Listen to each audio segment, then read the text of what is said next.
getting stronger. We are getting wiser. We are getting faster. Because He is here. We are getting stronger. We are getting wiser. We are getting smarter. Because He is here. Alors, je vais nous demander de prendre nos Bibles ensemble dans le livre de Daniel, chapitre 2, versets 16 à 19. Daniel 2, versets 16 à 19. C'est la portion des Écritures à partir de laquelle nous avons tiré ce thème. Allons-y. Daniel 2, verset 16. Et Daniel se rendit vers le roi et le pria de lui accorder du temps pour donner au roi l'explication. C'est ça. Verset 17. Ensuite, Daniel alla dans sa maison et il instruisit de cette affaire Anania, Michaël et Azaria, ses compagnons. Ok. Alors, dans ce que nous venons de lire, on se rend compte que Daniel a entendu dire qu'il y avait un problème. Le problème c'est quoi? Le roi avait décidé de faire tuer tous ceux et toutes celles qui n'étaient pas capables de pouvoir lui rappeler son songe, lui donner l'interprétation. Et hier, j'ai commencé à expliquer que il y a une nuit qui a commencé à Babylone, et ce n'est pas d'abord une nuit physique, mais c'est une période noire, une période sombre, qui est le fait qu'on devait tuer beaucoup de personnes. Donc la mort devait régner, l'esprit de mort avait le droit légal de pouvoir prendre, de pouvoir toucher beaucoup de personnes. Donc vous comprenez, mes frères et sœurs, que la nuit, comme je l'ai expliqué hier, c'est une période de la vie humaine, en fait, où les problèmes, les souffrances, les difficultés frappent de façon particulière. Et on voit que Daniel, lorsqu'il a appris la sentence, le décret qui était là, il est allé voir le roi et il lui a demandé de lui donner du temps. Et la Bible nous dit dans Daniel chapitre 2, le verset 19 en particulier, que Daniel a décidé d'aller prier et le secret fut révélé à Daniel dans une vision pendant la nuit. Et je disais hier quand j'ai commencé que lorsqu'on dit le secret fut révélé à Daniel dans une vision pendant la nuit, dans le contexte du verset, c'était la nuit physique, la nuit normale que nous connaissons. Mais dans le monde spirituel, c'était une période sombre, une période obscure. Et j'ai expliqué que jusqu'à aujourd'hui, même lorsqu'on utilise, en fait, lorsqu'on parle par exemple de quelqu'un qui est décédé ou qui est en train de partir, on dit la personne est au soir de sa vie. La personne est au soir de sa vie.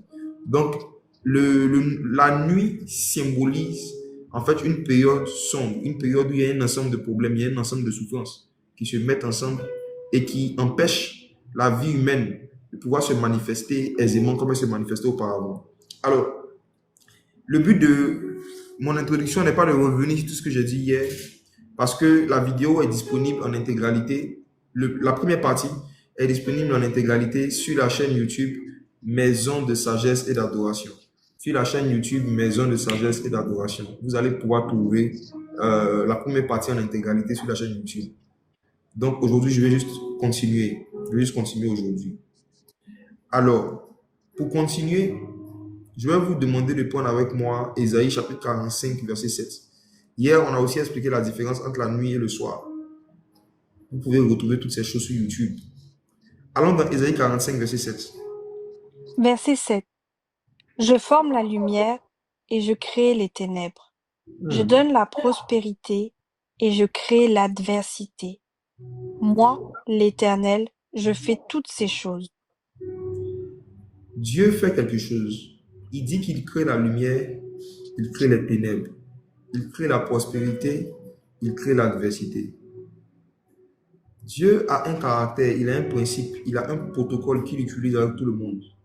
S'il compte te donner une lumière, il faut qu'au préalable, il te mette dans les ténèbres.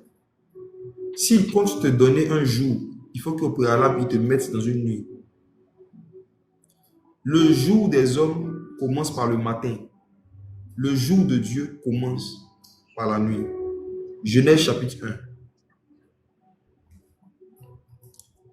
S'il y a une expression qui revient souvent dans Genèse chapitre 1, c'est l'expression qu'on retrouve au verset 5. Verset 5. Dieu appela la lumière jour et il appela les ténèbres nuit.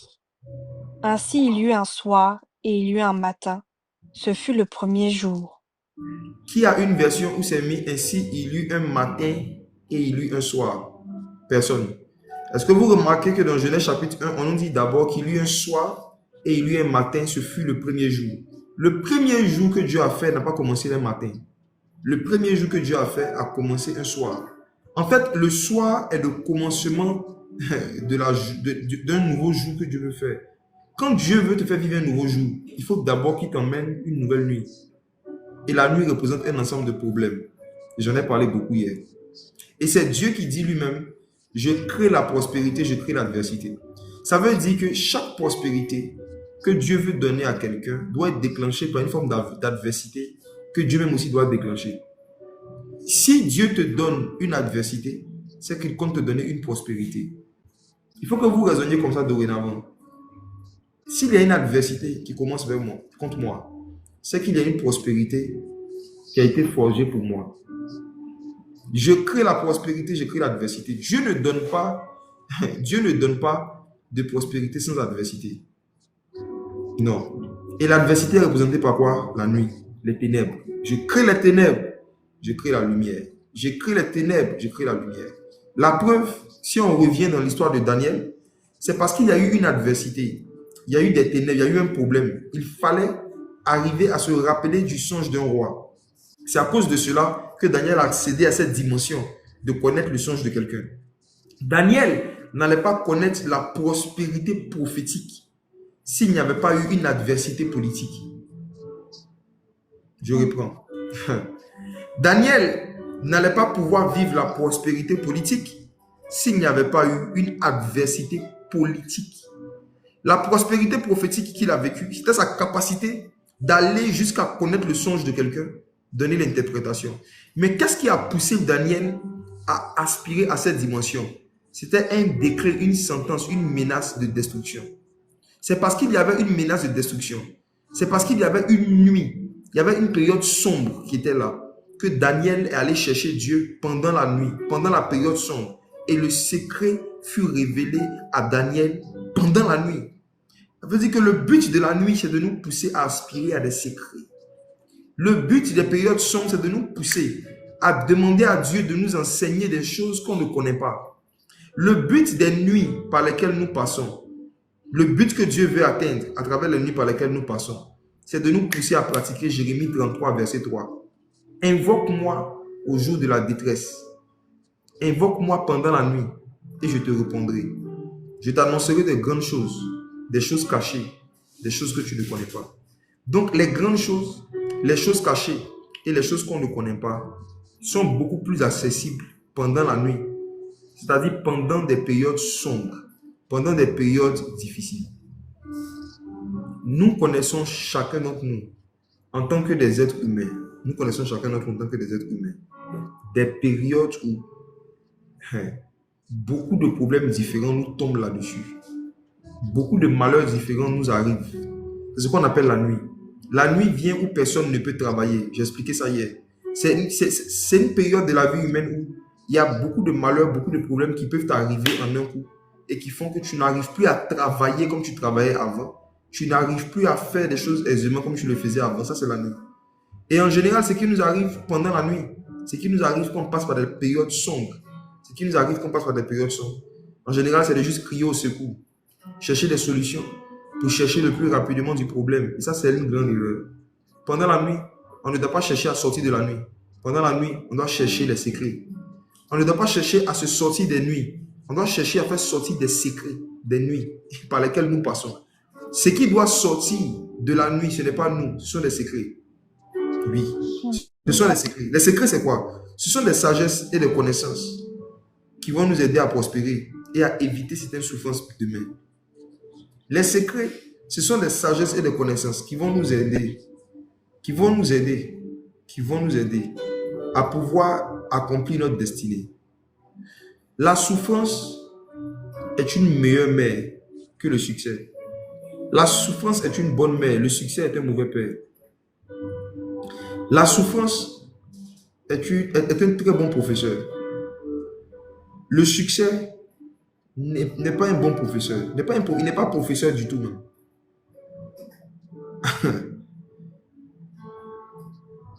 Pendant la nuit, c'est là que le secret fut révélé à Daniel. Pendant une période de menace, pendant une période où les vies des gens étaient en danger, sa propre vie, c'est là que le secret fut révélé à Daniel. Mes frères et sœurs, Dieu dit, je crée les ténèbres et je crée la lumière. J'aimerais dire à quelqu'un ici qui est en train de passer par un temps sombre, par un temps noir, par une période noire, que toutes les périodes noires ne sont pas toujours causées par des sorciers de ta famille. Parfois, il y a des ténèbres qui sont causées par le Dieu de ta famille. Prenez très au sérieux Ésaïe chapitre 45, verset 7. Quand Dieu dit, je crée les ténèbres, je crée les ténèbres. Ce ne sont pas toutes les ténèbres qui viennent du diable. Ce ne sont pas tous les malheurs qui viennent du diable. Ce ne sont pas tous les problèmes qui viennent de la sorcellerie. Parfois même, les sorciers ne sont que des serviteurs de Dieu. Parfois même, les sorciers ne sont que des instruments que Dieu utilise pour emmener des ténèbres qu'il veut utiliser pour nous emmener dans notre destinée.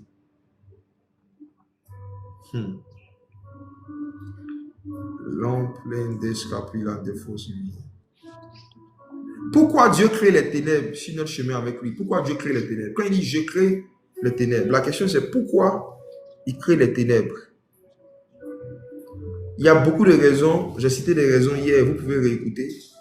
J'ai parlé du fait que Dieu veut d'abord nous révéler les secrets du cœur de l'homme.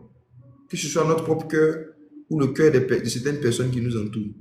Parfois, les périodes de nuit, les périodes sombres sont faites pour nous faire découvrir des secrets pendant la nuit. Et les plus grands secrets dont un homme a besoin, c'est des choses qui concernent le cœur de l'homme, le cœur de l'homme. Notre propre cœur et le cœur de certaines personnes avec qui on comptait faire route pendant longtemps, mais qui n'avaient pas le même cœur que nous. Il faut que des nuits viennent pour que les pensées de beaucoup de cœurs soient dévoilées.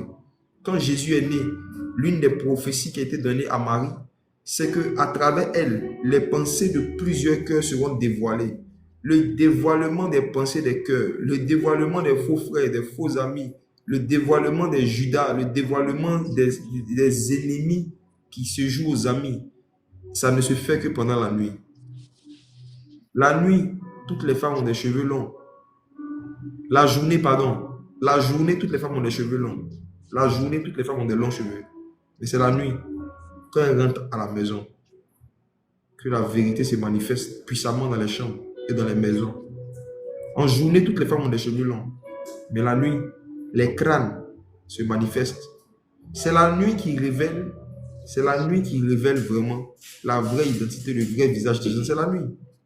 La nuit. C'est la nuit. Je dis que la journée, tout le monde a des cheveux. Mais Dieu a créé la nuit pour que la vérité se manifeste, que la lumière soit sur les têtes. C'est là que tu vois qu'il y a un souci. De la même façon, dans la marche humaine, dans la vie humaine, il y a des gens qui ont l'air d'avoir certaines vertus jusqu'à ce que nous passons par des périodes sombres. Et le comportement qu'ils ont envers nous, les réactions qu'ils ont envers nous, la façon dont ils nous traitent, la façon dont ils nous parlent, quand on passe par des périodes sombres, c'est ce qui révèle que ces personnes-là, vraiment, n'étaient pas ce qu'on pensait. Donc Dieu utilise les nuits pour nous révéler les crânes, que dis-je, les visages de certaines personnes qui nous entourent. Dieu utilise les périodes sombres, il nous fait passer par des périodes sombres pour qu'on découvre en fait des vérités sur le cœur de certaines personnes qui nous entourent. Une autre raison qui explique pourquoi est-ce que Dieu nous laisse passer par des nuits, où Dieu permet des périodes sombres dans nos vies. Une autre raison qui explique cela, c'est quoi? Mes frères et sœurs, l'autre raison, c'est pour nous rendre conscients de la puissance de la prière. Et c'est sur ça que je vais vraiment m'asseoir avec vous ce soir. Vous savez, on peut vous enseigner 5 heures, 7 heures, 8 heures sur la prière. On vous dit qu'il faut prier. Prier, c'est important. Quand tu passes par des périodes difficiles, il faut prier. Quand tu es attaqué, il faut prier. Quand tu passes par un moment sombre, il faut prier. Mes frères, ça c'est la théorie. C'est la théorie. Ce n'est pas parce qu'on t'a enseigné quelque chose que tu connais la chose. La connaissance dans le monde spirituel, ce n'est pas ce que tu sais. La connaissance, c'est ce que tu fais. On reconnaît ce que tu connais en fonction de ce que tu fais. tout ce que tu as appris de la Bible, tout ce que tu as appris de la Bible, mais que tu ne pratiques pas, tu ne connais pas, tu sais. Il y a beaucoup parmi vous, vous avez l'instruction, mais vous n'avez pas la connaissance. Toutes les informations qu'on t'a données sur la vie de prière, tant que tu n'arrives pas à les vivre, ce sont des instructions. Maintenant, si Dieu veut transformer cette simple information, cette simple instruction en connaissance, il doit te faire passer par des expériences. C'est l'expérience, ce sont les expériences qui transforment les instructions en connaissance. En fait, la connaissance, ce sont des informations vécues. La connaissance, ce sont des informations qu'on a expérimentées, qui ont été expérimentées, ce qu'on appelle la connaissance. Pourquoi est-ce que la Bible et les 66 livres de la Bible constituent une connaissance pour nous? Parce que c'est le vécu des gens, c'est tout. Ce qu'on appelle la Bible, c'est ce que les gens ont vécu avec Dieu. C'est leur vécu. Ce ne sont pas des théories qu'ils ont appris dans un livre et qu'ils ont retranscrit dans un autre livre. Non. La connaissance qu'on nous donne ici, c'est un ensemble de vécus dans la Bible. 66 livres, 66 vécus de milliers de personnes qu'ils ont mis ensemble et qu'on nous a donné. Donc, il y a de la vie dedans. Pourquoi? Parce que c'est une information vécue. Donc, toute information qui n'est pas vécue, c'est juste de l'instruction. De l'instruction. Dans le domaine de la prière, il est difficile d'avoir de la connaissance. Dans le domaine de la prière, on peut t'instruire, te donner des informations. Mais pour que ces informations deviennent une connaissance, il y a des expériences que Dieu doit te faire faire. Et parmi ces expériences, il y a quoi? Luc chapitre 6, verset 12. Luc 6, verset 12. Luc 6, verset 12. En ce temps-là, Jésus se rendit sur la montagne pour prier, et il passa toute la nuit à prier Dieu. En ce temps-là, Jésus se rendit sur la montagne pour prier, et il passa toute la nuit à prier Dieu. Je vous donne une astuce de méditation. Quand vous lisez un verset, que ce soit dans l'Ancien Testament ou dans le Nouveau Testament, et que vous voyez l'expression « en ce temps-là », ce que vous devez faire, c'est de relire les versets plus haut et tout le chapitre pour voir en fait de quel temps on parle. Regardez le verset 11. Quand on dit en ce temps-là, c'était en quel temps? Vous allez voir que c'était une nuit. Le type de nuit dont j'ai parlé hier. Les périodes où les gens se mettent ensemble pour te détruire. Regardez le verset 11. Verset 11. Ils furent remplis de fureur et ils se consultèrent pour savoir ce qu'ils feraient à Jésus. Verset 12 maintenant. En ce temps-là, Jésus se rendit sur la montagne pour prier et il passa toute la nuit à prier Dieu. Jésus a passé toute la nuit à prier Dieu parce que des gens passaient toute la nuit à faire des réunions sur comment le tuer. En ce temps-là, en ce temps où les gens se réunissaient pour voir ce qu'ils vont faire à Jésus, pour voir comment ils vont mettre fin à son ministère, pour voir comment ils vont l'humilier, pour voir comment ils vont détruire sa vie. C'est en ce temps-là que Jésus passa toute la nuit à prier Dieu. Mes frères, beaucoup parmi vous, vous ne passez pas encore beaucoup de temps dans la prière parce que vous ne savez pas dans quel temps vous êtes. Vous ne savez pas que vous êtes en ce temps-là. En ce temps-là, je me suis rendu compte que à plusieurs reprises dans la parole de Dieu, quand des personnes spirituelles savaient qu'on voulait les tuer, ils jeûnaient et priaient plus que d'habitude. Ça a été le cas d'Esther. Esther, quand elle a su qu'il y avait un décret qui devait tuer les Juifs, elle a décidé de jeûner 3 jours et 3 nuits. 3 jours et 3 nuits. Quand Jésus a su qu'on voulait le tuer, il est allé prier toute la nuit. Maintenant, toi, est-ce que toi-même, tu sais même déjà qu'on veut te tuer? Vous savez,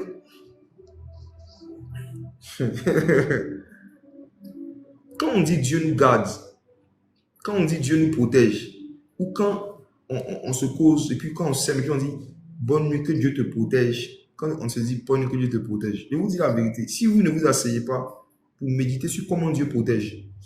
Satan va vous protéger. Et vous allez mourir dans beaucoup de domaines avant le temps.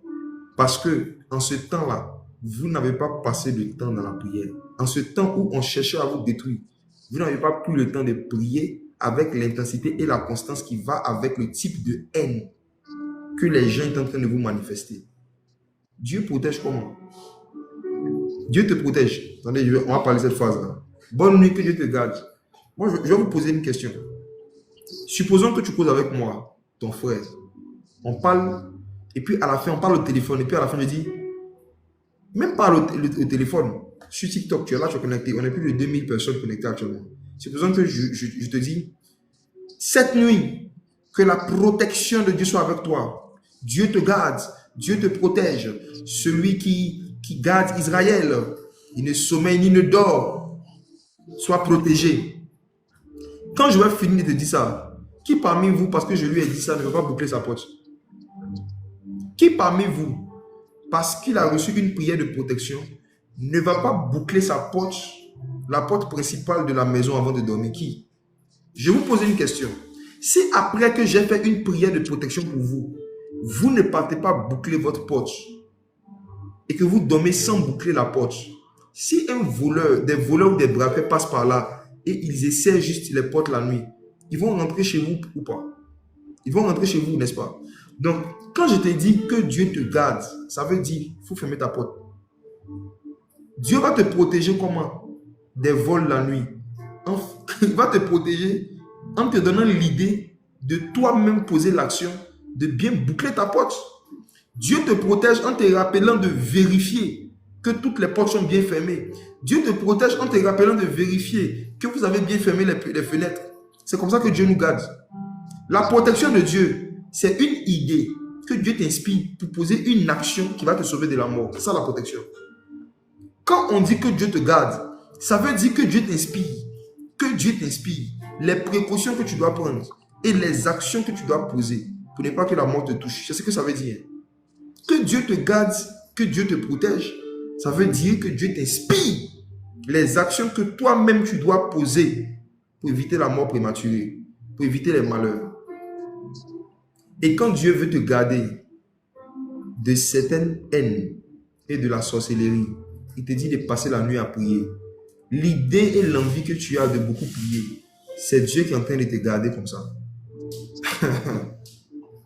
C'est parce que Dieu voulait garder Jésus qu'il a poussé à aller prier toute la nuit. Et Jésus passa toute la nuit à prier Dieu. C'est comme ça que Dieu nous garde. Donc maintenant que j'ai dit que Dieu te protège, que Dieu te garde, il ne faut pas juste me dire Amen. Quand je te dis Dieu te garde, quand quelqu'un va te dire que Dieu te protège, prends cette prière de la personne comme étant une demande que la personne est en train de faire à Dieu, de t'inspirer les actions de sagesse que tu dois poser pour te protéger et pour te garder. Que Dieu vous garde. La preuve de ce que je dis. Comment Dieu parle à l'homme? Et puis Dieu dit, garde ton cœur plus que tout. Ça veut dire que ce n'est pas Dieu qui garde le cœur de l'homme. Dieu ne garde le cœur de personne. Si c'est Dieu qui gardait les cœurs des hommes, aucun homme n'allait se perdre. Aucun homme n'allait se compromettre. Ce n'est pas Dieu qui garde les cœurs. Dieu n'est pas le gardien du cœur de quelqu'un. Dieu ne garde le cœur de personne. Il dit toi-même, garde ton cœur plus que tout. Dieu n'est pas le gardien de nos cœurs. Quand Dieu te dit garde ton cœur, ça veut dire qu'il y a des actions, il y a une responsabilité que toi-même tu as. Il y a des actions que tu es censé poser pour ne pas que certaines choses restent dans ton cœur. Pour ne pas que certaines choses rentrent dans ton cœur. Donc quand Dieu te dit garde ton cœur, toi tu dois dire à Dieu, Seigneur, donne-moi la sagesse de qu'est-ce que je dois faire. Gardez mon cœur. Que Dieu vous garde. Que Dieu vous garde. Jésus passa toute la nuit à prier Dieu. La nuit est une période que Dieu utilise pour nous réapprendre la prière. La nuit, les périodes sombres, ce sont les périodes par lesquelles Dieu nous passe pour restaurer nos intensités de prière. Jacques chapitre 5, verset 13, qu'est-ce que ça dit? Jacques chapitre 5, verset 13. Oui. Quelqu'un parmi vous est-il dans la souffrance? Qu'il prie. Quelqu'un est-il dans la joie? qu'il chante des cantiques. Quelqu'un est-il de la souffrance qu'il prie? En fait, ce verset nous révèle aussi qu'à la base, Dieu n'avait pas prévu qu'on prenne les cantiques pour soigner Goumé. Normalement, c'est quelqu'un qui est dans la joie qui doit beaucoup chanter. Aujourd'hui, c'est quand les gens sont beaucoup tristes qu'ils chantent beaucoup. Bon, ça c'est autre chose.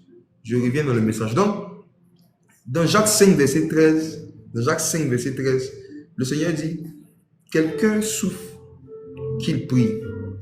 Quelqu'un souffre qu'il prie. Quelqu'un souffre qu'il prie. Quelqu'un souffre qu'il prie. Ça veut dire que la première réaction en face de souffrance qui perdure ou en face de souffrance qui surprennent, pour Dieu, la première réaction qu'on devait avoir, ça devait être la prière. Mais aujourd'hui, les chrétiens sont en mode quelqu'un souffre, qu'il cherche rapidement un rendez-vous avec un pasteur. Quelqu'un souffre, qu'il cherche rapidement un rendez-vous avec un prophète. Quelqu'un souffre, qu'il cherche à voir un homme de Dieu. Toute personne qui cherche à voir un homme de Dieu, qui va voir un homme de Dieu pour une souffrance pour laquelle elle-même n'a pas pris le temps de prier, risque de rencontrer le diable. Je reprends. Toute personne qui passe par une souffrance, ça veut dire que tu passes par une souffrance et toi-même tu n'as pas prié pour ta souffrance. Toi-même tu n'as pas prié pour ta souffrance. Et sans avoir prié toi-même, ton premier réflexe c'est d'aller chercher un prophète ou un pasteur pour qu'il lui il prie pour un sujet pour lequel toi-même tu n'as pas prié, tu vas rencontrer le diable. Beaucoup de gens sont tombés sur les faux prophètes qui les ont abusés parce qu'ils n'ont pas prié eux-mêmes par rapport au problème pour lequel ils sont allés voir le prophète pour qu'il prie pour eux. Si des gens avaient pris le temps eux-mêmes de prier pour leurs problèmes avant d'aller en parler à un pasteur, écoutez bien mes propos, je ne suis pas en train de dire qu'il ne faut pas demander à un pasteur ou un prophète de prier pour nous. Mais il ne faut pas lui demander de prier pour toi pour un sujet pour lequel toi-même tu n'as pas prié pour toi. Quelqu'un souffre qu'il prie. Si tu as souffert et que tu n'as pas prié avant d'aller voir un homme de Dieu, ce qui va t'arriver, c'est que tu vas rencontrer un homme du diable. Mes frères et sœurs, est-ce que vous savez que Dieu considère comme une offense le fait qu'il a une relation avec vous, que vous avez un problème, vous ne lui en parlez pas, mais que vous cherchez à rencontrer un de ses serviteurs? Je vous donne une image claire. Supposons qu'un homme est marié à une femme, un homme à son épouse, et son épouse a un besoin urgent de chaussures. Elle a besoin d'une chaussure, une paire de chaussures. Et la femme mariée, l'épouse, ne parle pas de son besoin de paire de chaussures à son mari. Et elle s'en va voir le chauffeur. Et la femme mariée va voir le chauffeur de son mari, le chauffeur de son mari, le chauffeur, qui lui dit qu'elle a besoin de chaussures. Si le mari apprend ça, comment il va se sentir? Si le mari apprend que l'épouse a un besoin, elle ne lui a pas parlé de cela, mais elle est partie parler de ça au chauffeur, comment il va se sentir? Écoutez-moi, tous les pasteurs sont appelés dans la Bible les conducteurs. Vous savez pourquoi on nous appelle les conducteurs? Nous sommes des chauffeurs de Dieu. Jésus est votre époux. Nous sommes les amis de l'époux. Jésus est votre époux. Le prophète, l'apôtre, le docteur, le pasteur, l'évangéliste, il est un conducteur, ça veut dire un chauffeur. Et Jésus est arrêté, Jésus vous regarde. Il voit que vous avez des besoins. Vous n'avez pas parlé de ça avec lui, mais vous partez prendre rendez-vous avec les conducteurs, avec les chauffeurs. Vous pensez vraiment que comment Jésus va se sentir? Vous blessez le cœur de Dieu, vous blessez le Saint-Esprit, vous blessez Jésus. Quand vous avez une relation avec lui et qu'il y a des souffrances et des problèmes pour lesquels vous n'avez pas pris le temps de lui parler, de prier vous-même, et vous partez parler directement à un homme de Dieu, vous êtes comme cette épouse qui a un besoin de chaussures et qui n'en parle pas à l'époux, mais qui va voir le chauffeur, qui va voir un conducteur, le conducteur du mari. Quand le mari apprend, c'est frustrant, c'est blessant. Il peut même penser même qu'il y a une relation, qu'il y a quelque chose en nous. C'est quand même assez bizarre. Parce que normalement, il y a un niveau de demande qu'on ne fait pas à quelqu'un avec qui on n'a pas un certain niveau d'intimité. Les choses qu'on est prêt à demander à quelqu'un dépendent de notre niveau de proximité. Vous voyez-vous? Quelqu'un souffre qu'il prie. Qu'il prie. La nuit est un moment où le Saint-Esprit veut que nous-mêmes, on découvre la puissance de la prière et l'importance de la prière. La nuit, c'est une période que Dieu utilise pour que nous-mêmes, on puisse commencer à chercher Dieu d'une façon particulière, comme on ne le cherchait pas avant, la nuit. les périodes d'incertitude, les périodes où on n'a pas de direction, les périodes où on ne sait pas clairement où on va aller la nuit. Wow. Jésus passa toute la nuit à prier Dieu, mais où? En ce temps-là. En ce temps-là. En ce temps-là.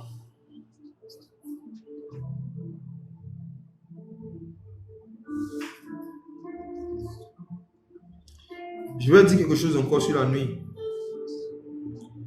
La nuit représente aussi une période où vous avez un peu trop de succès.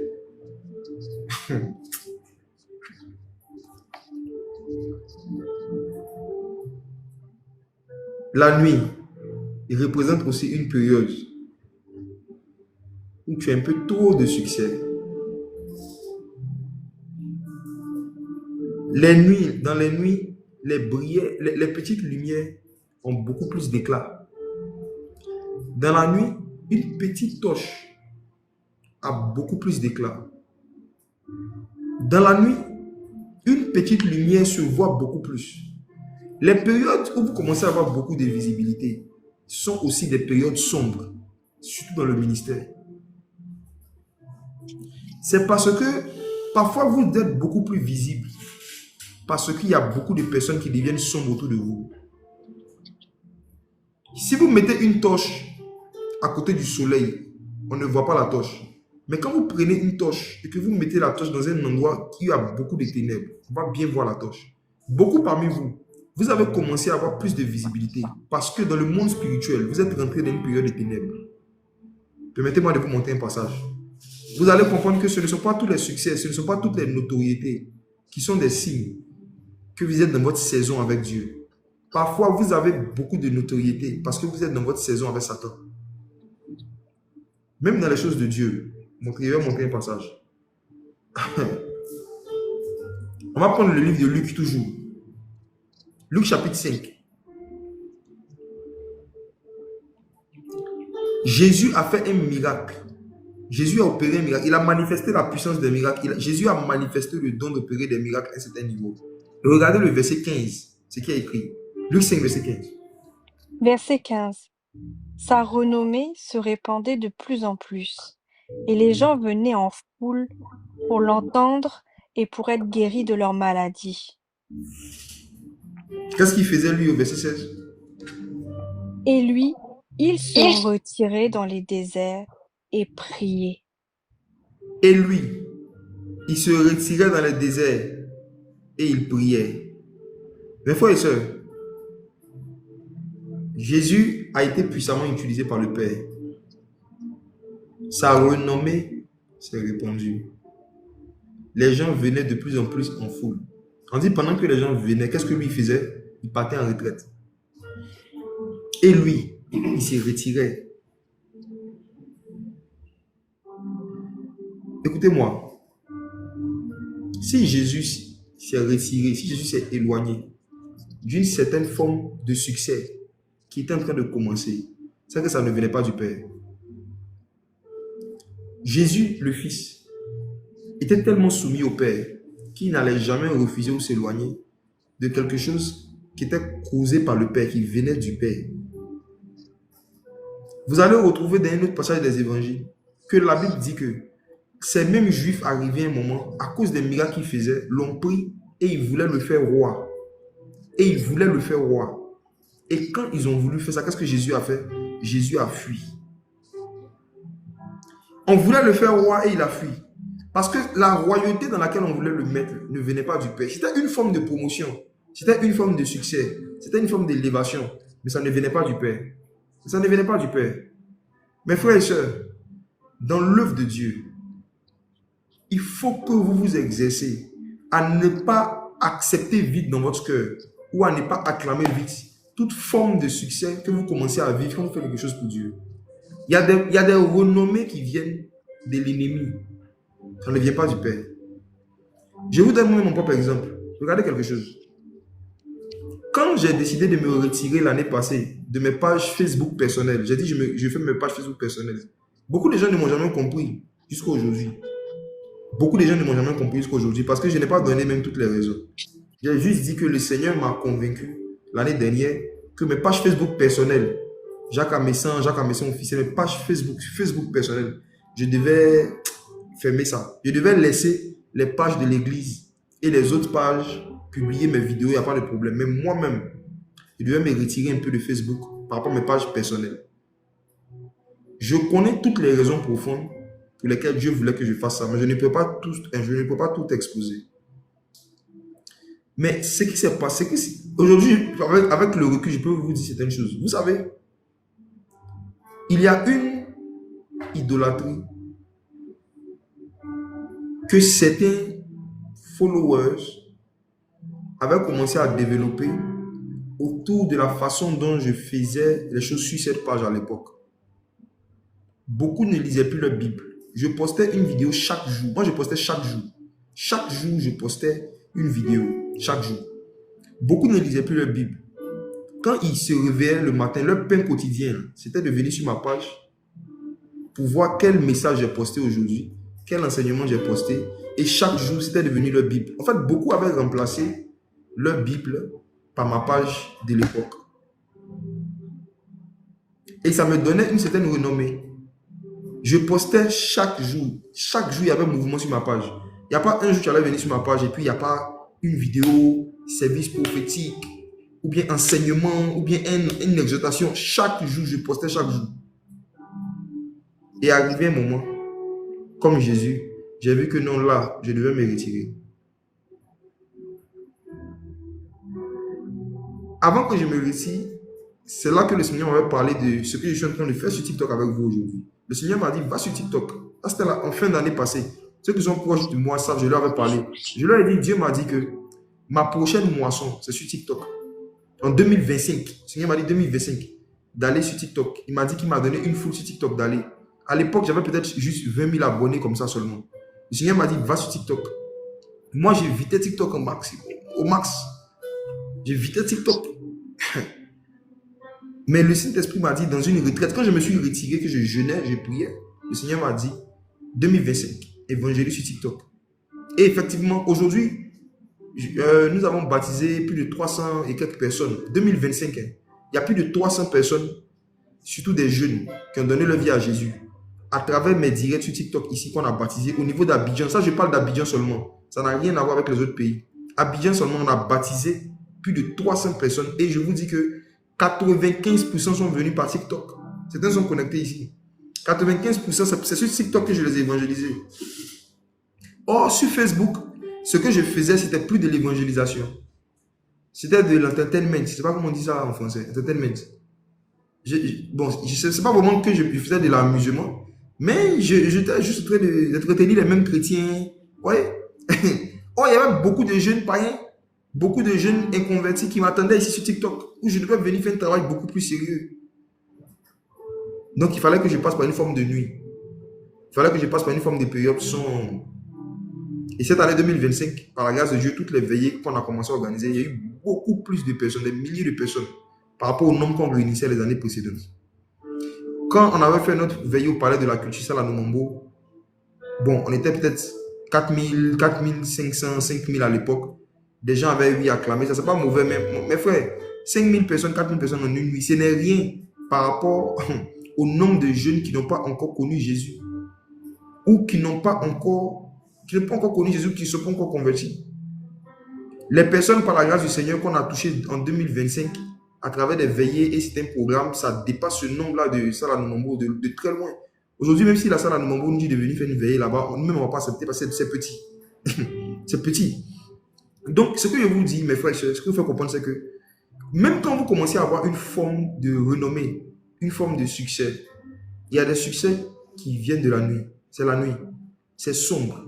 Ça va vous mettre dans quelque chose qui n'est pas la volonté parfaite de Dieu et qui va même vous faire manquer, en fait, quelque chose de meilleur. Satan va vous pousser à vous contenter de ce qui est bien alors que Dieu voulait vous donner ce qui est parfait. Mes frères et sœurs, je vais encore aller plus loin.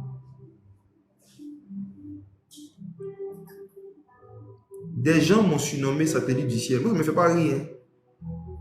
Ça ne me fait pas rire. Ma renommée s'est répandue comme quoi moi je suis satellite du ciel. Moi je n'ai jamais dit, je n'ai jamais ouvert ma bouche pour me donner un surnom. Je ne me donne pas de surnom, je ne vais pas me donner de surnom.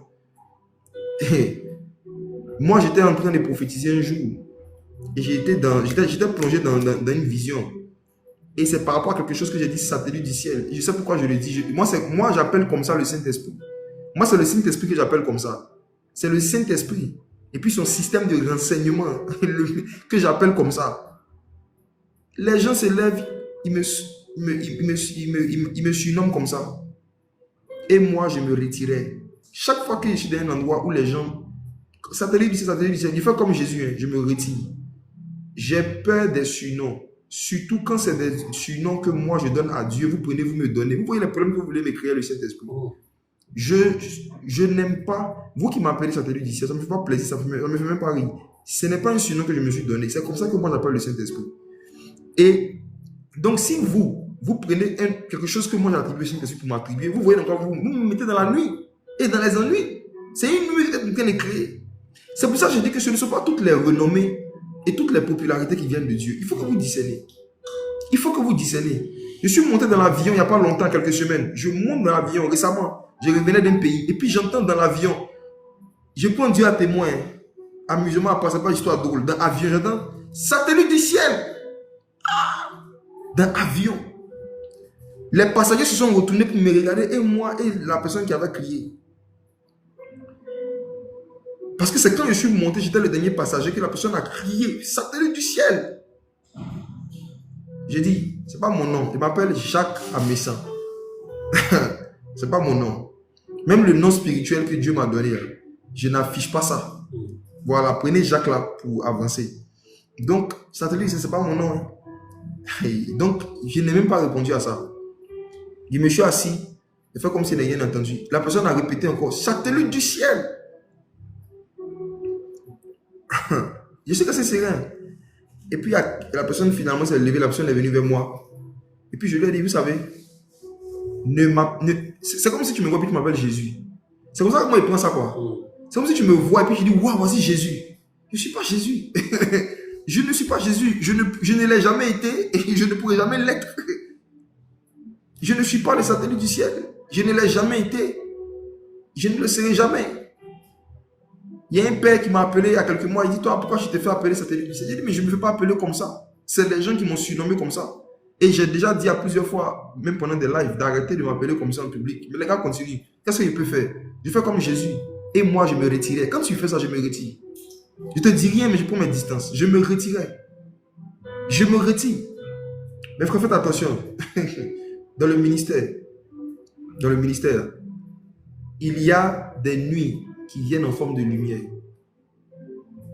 Il y a des choses sombres, mais qui sont très brillantes. Même Satan se déguise en ange de lumière. Oh, c'est le prince des ténèbres. Il y a des fois, quand vous passez par des périodes de nuit, vous avez une forme de popularité. Mais quand vous allez discerner, vous allez regarder, vous allez voir que cette forme de popularité qu'on veut vous créer, ce n'est pas Dieu qui veut vous créer ça. C'est l'ennemi qui veut créer ça pour qu'on vous donne quelque chose qui appartient à Dieu, pour vous mettre en palabre avec Dieu. Moi, je ne suis pas dedans, je refuse ça. Je refuse ça catégoriquement. Je suis un serviteur inutile. Je ne fais que ce que Dieu me dit de faire. Je ne prophétise que ce qu'il me dit de prophétiser. Le satellite du ciel, c'est le Saint-Esprit. C'est le plus grand système de renseignement de la Terre et de la planète. Moi, c'était pas une révélation que je me suis exclamé comme ça pendant une séance de délivrance. C'est une révélation que j'étais en train d'avoir comme ça. Et puis j'ai dit, waouh, satellite du ciel. Je ne parlais pas de moi. Il ne peut jamais parler de moi. Donc faites attention. C'est des gens qui m'ont surnommé comme ça. Moi, ça pour rigoler, mais. Et moi, je me retirais. Ma renommée se répand, mais moi, je me retirais. Et vous savez, Dieu peut pousser quelqu'un à se retirer, c'est-à-dire à prendre un peu de distance. Dans une période, en fait, où il a beaucoup de succès. C'est là que vous savez que c'est Dieu. C'est facile de dire qu'on se retire quand tout échoue. C'est facile de dire qu'on se retire quand rien ne marche.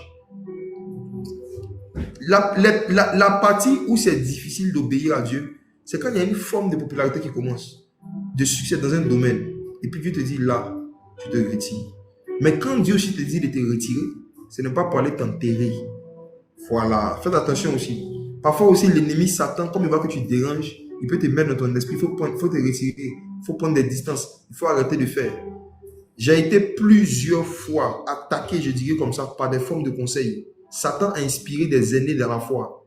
Plusieurs fois dans mon ministère, Satan a inspiré des aînés pour venir me dire d'arrêter de prêcher, d'attendre un peu, d'arrêter plusieurs fois. La dernière fois, là, c'est il n'y a pas longtemps même. C'est cette année, c'est ce mois-là même. Ils sont sur moi. On dit non, il faut arrêter un peu. Non, il faut te faire former et tout ça. Il me fait former. Ils sont en train de me faire former comme ça. Ils sont en train de me faire former. Dieu avait vu que toi, tu étais formé comme Bissap et puis tu n'as pas donné l'onction. Faites attention. Souvent aussi, la nuit vient en forme de conseil. Ça vient en forme de lumière. Quand les gens vous plongent dans les ténèbres dans la nuit, ils vous plongez en forme de ténèbres. Mes frères et sœurs, écoutez quelque chose.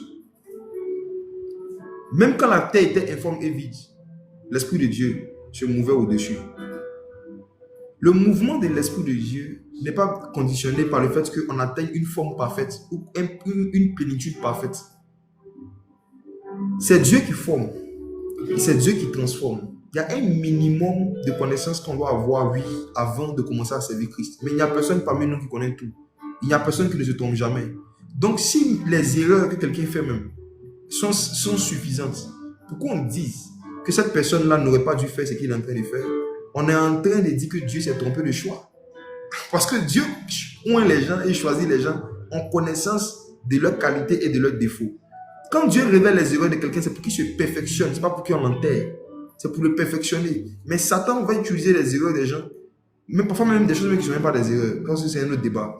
Des choses qui ressemblent à des erreurs, Satan va utiliser ça pour venir prendre des gens, pour venir vous dire non, il faut t'enterrer, il faut arrêter tout ce que tu es en train de faire. Mes frères et sœurs, depuis quand Nike a décidé de fermer parce qu'il y avait des erreurs de fabrication sur certaines chaussures. Mes frères, je vais vous dire quelque chose. Si vos propres erreurs vous font arrêter l'œuvre de Dieu, c'est que vous avez décidé de faire l'œuvre du diable. Même s'il arriverait vraiment que vous faites des erreurs et qu'à cause de l'erreur, vous avez décidé de tout arrêter, vous avez décidé de servir Satan. Vous êtes en train de dire que comme vous n'êtes pas un agneau sans défaut, vous refusez de vous sacrifier pour que l'œuvre de Dieu avance. Ce que vous ne comprenez pas quand vous culpabilisez à l'excès sur vos défauts, c'est qu'il y a un profond orgueil du fait que vous pensez que vous étiez l'agneau sans défaut. Et comme vous avez vu votre défaut en tant qu'agneau, il y a des sacrifices que vous ne voulez plus faire parce que vous n'êtes pas un agneau sans défaut. En fait, comme vous n'êtes pas Dieu, vous avez décidé de ne plus servir Dieu. Faites attention. Le seul agneau sans défaut, le seul serviteur sans défaut que Dieu a utilisé, c'était Jésus-Christ homme. Le reste là, nous tous on se débrouille au quartier. Et c'est ça. Nous tous, on se débrouille. Nous tous, on est dans une processus de perfectionnement. On est dans un processus de perfectionnement. Donc mes frères, le secret fut révélé à Daniel pendant la nuit. Ça veut aussi dire que pendant les périodes sombres, on doit chercher que Dieu nous révèle des secrets, des informations qui vont nous aider à continuer la vie, mais pas à nous enterrer. Ne laissez personne vous enterrer et vous-même ne vous enterrez pas dans un domaine parce que vous avez commis des erreurs. Personne. Si le grain de blé qui est tombé en terre ne meurt, il reste seul. Mais s'il meurt, il porte beaucoup de fruits. Ça veut dire que même le grain de blé, là, quand on le met en terre, ce n'est pas pour qu'il reste en terre, c'est pour qu'il ressorte sur une autre forme. Quand Dieu va te dire, si c'est vraiment Dieu qui te demande de te retirer de quelque chose, où tu vas savoir que c'est Dieu, c'est que c'est dans le but de revenir sous une autre forme qui porte plus de fruits. C'est pour revenir avec plus de fruits. C'est pour revenir sous une autre forme. Mais quand c'est Satan, c'est pour te retirer pour toujours, pour te taire pour toujours. Pourquoi? Jésus dit, on n'allume pas une lampe pour la mettre sous le lit. Quand on allume une lampe, on la met sur le chandelier. Ça veut dire que si Dieu ne veut pas te donner de la visibilité, il ne va pas te donner de la lumière. S'il y a des lumières qui sont à l'intérieur de toi, c'est que Dieu veut te mettre en haut. Ce n'est pas pour te cacher. Quand tu es dans ta période où tu dois te cacher, il y a un niveau de révélation que Dieu ne te donne pas. Mais quand Dieu te fait la grâce de vivre cette bénédiction, il t'allume d'une façon, c'est que ça doit te mettre sur le chandelier. Quand Dieu te dit de te retirer, c'est pour te préparer, te monder afin que tu portes encore plus de fruits. Mais quand c'est Satan qui veut te pousser à te retirer, c'est pour que tu sois enterré pour toujours. Oui. Faites attention. Faites attention. Faites attention. Je parle surtout à mes amis jeunes. Les gens qui ont plus de 40 ans, 50 ans, là, beaucoup d'entre eux, ils ne savent pas ce que ça nous a coûté d'abandonner nos go, abandonner l'alcool, abandonner les études pour certains. Arrivé un moment, certains ont sacrifié une partie de leur carrière juste parce qu'ils voulaient aider des âmes à connaître Jésus. Beaucoup de personnes âgées là, d'une autre génération, ils ne savent pas que être jeune et puis être chrétien de notre génération en 2025, c'est beaucoup plus difficile. Hein? C'est beaucoup plus difficile qu'être chrétien dans les années 70. Eux, à leur temps là, vous parlez. Regarde, dans les années 60, les années 70 là, un frère en Christ, un jeune qui décide de marcher avec Jésus, pour qu'il soit tenté par une femme, il fallait qu'il sorte de sa maison. Pour qu'il puisse soit tenté par une femme là, il fallait qu'il sorte de sa maison. Et qu'il voit une qui n'a pas bien attaché son pagne. À l'époque, c'était pagne, non? Qui n'a pas bien attaché son pagne. Et puis c'est là qu'il va voir des choses, il aura des pensées. Ça, c'était en 70. En 2025, là, quand un jeune décide de marcher à Jésus, il n'a pas besoin de sortir. Tentation sort dans son téléphone. Ça sort à la télé. Tentation, il vient le trouver à la maison. Aujourd'hui, le nombre de photos de filles sexy et de vidéos de filles sexy qui défilent sur les réseaux sociaux, auxquels les frères et sœurs sont exposés. Eux, ils n'ont pas connu ça. Autant les années 70, là, les pères qui étaient jeunes chrétiens dans les années 70, et ils pouvaient voir un morceau à 2 morceaux de femmes, des fesses par semaine. Le taux de femmes qui s'habillaient mal, mais qui s'habillaient sexy, à leur époque, là, c'était peut-être une fois par mois, c'était rare. Aujourd'hui, nous, on voit 10 morceaux par jour, 10 modèles par jour, 15 modèles par jour. Se sanctifier et puis être chrétien dans notre génération, c'est beaucoup plus difficile qu'avant. Donc, eux, ils ne savent pas, mais le Saint-Esprit qui nous a aidés, puis on s'est convertis là, il sait. Donc, vous comprenez que aujourd'hui, il y a beaucoup d'églises qui ne sont pas trop dures avec les nouveaux convertis, avec les jeunes, sur certaines choses. Vous pensez que c'est du laxisme. Non, ce n'est pas du laxisme, c'est de la sagesse. C'est de la sagesse. Quand un enfant fait l'effort d'essayer de marcher, quand un enfant fait 4 pattes, et on voit qu'il essaie de se lever, il essaie d'essayer de marcher, que l'enfant tombe là, on ne le frappe pas pendant qu'il est à terre. Un parent normal ne va pas frapper son enfant parce que l'enfant a essayé de marcher. L'enfant fait 4 pattes, il essaie de se lever. Comme il n'a pas pu, on le frappe. Écoutez-moi, Dieu n'est pas un papa africain. C'est les parents africains où l'enfant pleure et puis on le frappe pour qu'il arrête de pleurer. Je ne sais pas si on vous a fait ça. Voilà. Dieu n'est pas une maman gourou. Hein. Dieu n'est pas une maman gourou. Maman gourou, son enfant est en train de pleurer. Elle dit, tais-toi, sinon je vais te frapper. Qui a déjà vécu ça? Tu pleures, puis on te dit, tu veux pleurer. Comme tu veux pleurer, je vais venir te faire pleurer. Et puis on te gifle pour que tu arrêtes de pleurer. Est-ce que vous avez connu ça? Les mamans bêtées, gourou, baoulé, on te frappe et on te gifle pendant que tu pleures, dans le but qu'en te giflant, tu te taises. C'est un niveau de sagesse africaine vraiment qui dépasse la sagesse. Dieu n'est pas comme ça. Hein. Tu ne peux pas voir quelqu'un qui est en train de souffrir, qui est en train de pleurer, et puis va venir le frapper encore pour qu'il arrête de pleurer. Non, Dieu n'est pas comme ça. Dieu n'est pas comme ça. Si vous ne pouvez pas encourager les jeunes qui essaient de faire leur effort pour plaire à Dieu, qui essaient de faire leur effort pour évangéliser, vous ne pouvez pas les encourager, laissez-les. Si vous ne pouvez pas les encourager, ne les découragez pas. Ce que tu n'as pas essayé de construire, il ne faut pas accepter de les détruire. Laissez-les. Je me rappelle le pasteur César Lebaï, qui était notre pasteur à l'époque, on était païens. Il me disait que beaucoup de parents là-bas approchaient pour dire ces jeunes-là, il faut les laisser. Il n'a qu'à nous laisser, il n'a qu'à arrêter de nous enseigner. Parce qu'on était impolis. Nous, on était impolis. On était impolis. On aimait le monde. On était bizarres. Parce que César a dit, c'est pas grave. Un jour, ils vont changer. Qui le croyait? Lui-même, on ne croyait pas en lui. Nous-mêmes, on ne croyait pas en nous. On ne croyait pas en Dieu. On ne croyait en personne, ni en lui, ni en Jésus, ni en nous.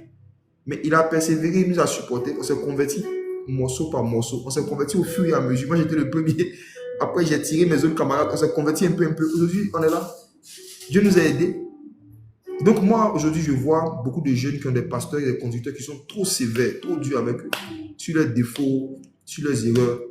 Et j'ai peur que, en voulant arracher l'ivraie, ces pasteurs aussi enlèvent le blé. Le Seigneur dit, on ne va pas casser le lumignon qui fume. On ne va pas détruire quelque chose même qui est en train de se, tu vois, qui est en train de se former, qui est déjà en difficulté. C'est difficile aujourd'hui pour les jeunes d'abandonner vraiment le monde pour marcher à Jésus. C'est difficile. C'est beaucoup plus difficile qu'avant. C'est beaucoup plus difficile qu'avant. Satan nous a encerclés de partout.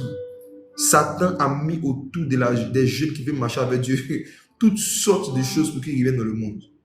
Si on ne peut pas s'entraider, s'encourager, en tout cas, c'est laisser. Il n'y a pas quelqu'un qui a versé son sang pour quelqu'un ici. Laissez les jeunes là tranquilles. Tu ne peux pas prier pour eux. Tu ne peux pas venir prendre le temps de vous asseoir. Souvent, ces TikTok, ils n'ont rien à faire. Ouvrez leur caméra, évangélisez-leur. Parlez-leur de Jésus. Donnez-leur des méthodes, donnez-leur des stratégies pour qu'ils puissent devenir comme vous voulez. Vous n'avez pas le temps pour passer avec eux. Vous ne savez pas où ils habitent. Vous ne les visitez pas. Vous ne les enseignez pas. Vous ne prenez pas du temps pour faire des programmes spécialement pour eux. Mais dès que vous apprenez qu'ils ont fait une erreur en même temps, là vous faites sortir, c'est puis tout le monde les attaque. C'est le comportement de Satan. C'est le comportement de Satan. J'ai connu une soeur, beaucoup de jeunes qui ont vécu ça. Il y a une qui a arrêté d'aller à l'église. Parce que c'est l'église même qui l'a plongée dans la nuit. Elle a arrêté d'aller à l'église parce que un jour, elle s'était mal habillée. Oui, elle s'était mal habillée, elle reconnaît. Mais elle n'avait pas prêté attention en fait à ça. Et malheureusement, on l'avait désignée aussi pour pouvoir conduire quelque chose. Elle allait, pendant même qu'elle était en train de conduire, on l'a ramassée. Quand elle a fini, on l'a ramassée. Elle et son habit, eux tous ramassés. Conseil de discipline, sous discipline, ils ont commencé à faire discipline. Elle dit, si c'est comme ça l'église là, je vais regarder le culte en ligne. Elle dit, si l'église c'est ça, moi je vais regarder le culte en ligne. On n'a pas dit de devenir permissif sur tout.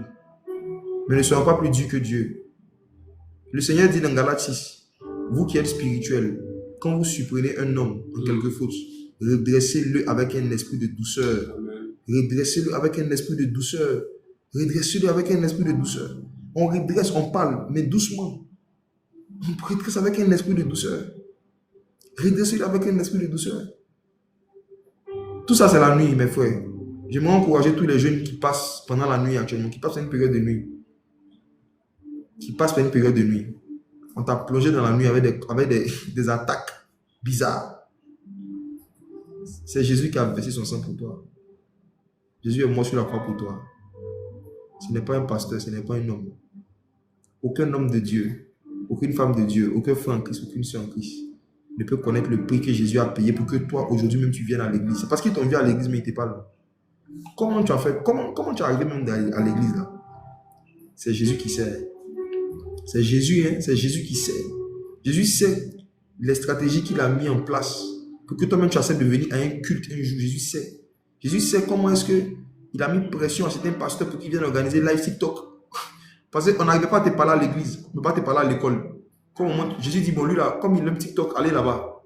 C'est Jésus en fait qui veut tellement sauver des âmes, qui veut tellement sauver des jeunes surtout, qu'il met en place, il nous envoie comme des agneaux au milieu des loups. TikTok, ce sont les loups.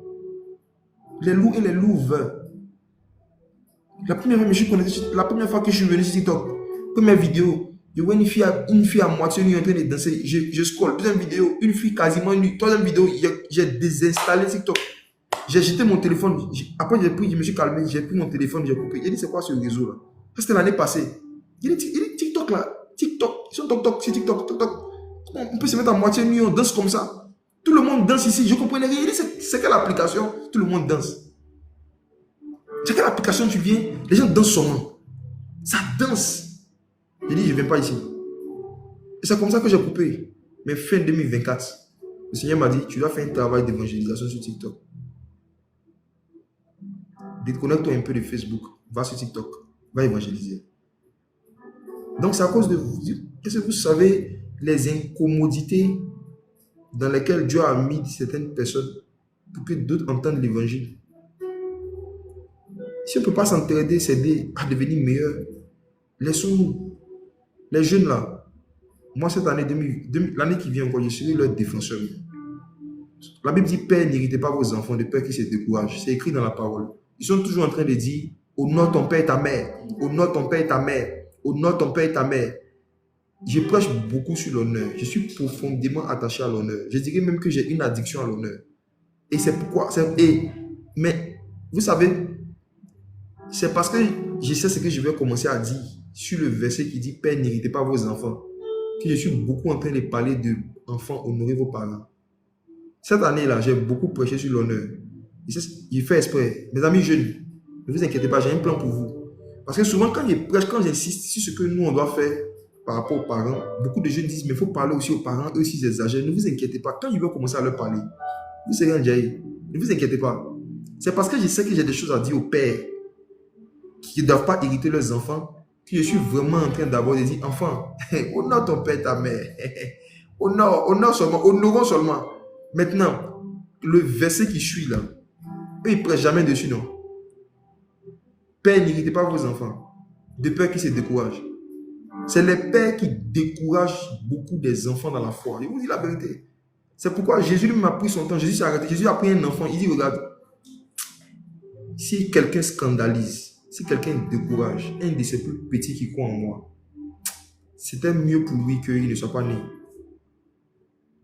La manière dont Jésus est blessé, quand on casse la foi, quand on décourage des enfants dans la foi, des nouveaux convertis, bien des jeunes dans la foi, Jésus est profondément attaché à ça. Mais tout ça, c'est la nuit.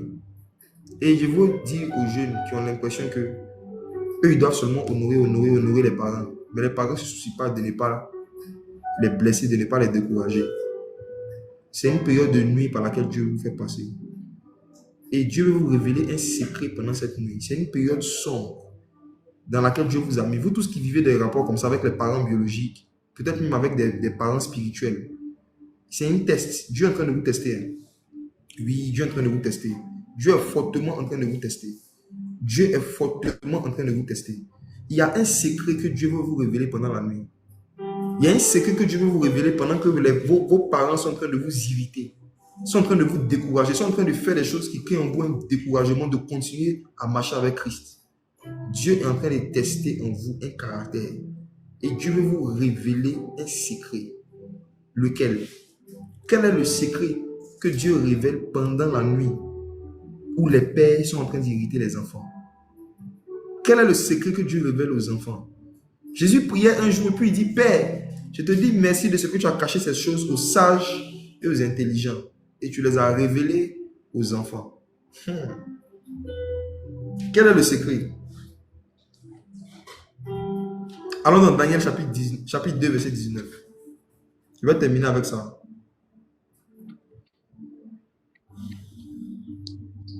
Daniel chapitre 2, verset 19. Alors le secret fut révélé à Daniel dans une vision pendant la nuit. Et Daniel bénit le Dieu des cieux. Qu'est-ce qu'il a dit? Daniel prit la parole et dit, Béni soit le nom de Dieu, d'éternité en éternité, à lui appartiennent la sagesse et la force. Pause. Daniel dit, béni soit le nom de Dieu, d'éternité en éternité, à lui appartiennent la sagesse et la force. Le secret que Dieu a révélé à Daniel pendant la nuit, c'était la sagesse et la puissance. La sagesse et la force.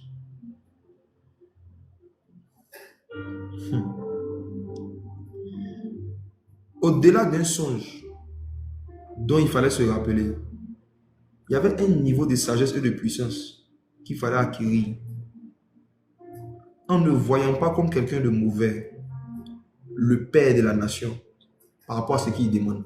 Ce que vous ne voyez pas dans l'histoire de Daniel, c'est que Nebuchadnezzar était comme un père. C'était leur père. C'était le père de Babylone. C'était le roi de Babylone, le père de Babylone. Et il demandait quelque chose aux enfants, aux jeunes là, qui était impossible en fait, qui était trop difficile. En fait, sa demande était méchante. Et la sanction même qu'il donnait par rapport à cette demande était aussi méchante. Tu demandes aux gens de te rappeler ton songe, et s'ils ne trouvent pas, tu vas les tuer, comme si c'est eux qui ont donné le songe et qui ont repris le songe. Comme s'ils étaient responsables de ce qui se passe dans tes nuits. En fait, l'un des secrets que Dieu voulait enseigner à Daniel à travers ça, c'est que peu importe ce que le Père fait, tu dois savoir que c'est pour te faire grandir en sagesse. En fait, Dieu utilise les irritations des pères, il utilise leur forme de méchanceté qu'il manifeste là, pour nous faire rentrer dans une nouvelle dimension de sagesse et de force. Jeunes gens, vous êtes forts, dit l'Écriture. Mais comment vous devenez forts? Il faut qu'il y ait des pères qui vous irritent dans certains domaines. Et si vous arrivez à ne pas leur garder rancune et à prier pour eux, vous grandissez en sagesse. En fait, que ce soit les parents biologiques, que ce soit les pères spirituels, toutes les irritations, les blessures, les frustrations qui viennent d'eux là, ce sont des nuits dans lesquelles Dieu nous plonge pour que nous, on ait la sagesse de garder notre cœur. Écoutez-moi, si Jésus te dit, garde ton cœur, comment tu vas pratiquer ce verset s'il n'y a pas quelque chose qui vient attaquer ton cœur? Pour qu'on t'apprenne à garder ton cœur, il faut qu'on te mette dans des situations où il y a quelque chose qui vient vers ton cœur et puis toi, tu dois apprendre à garder.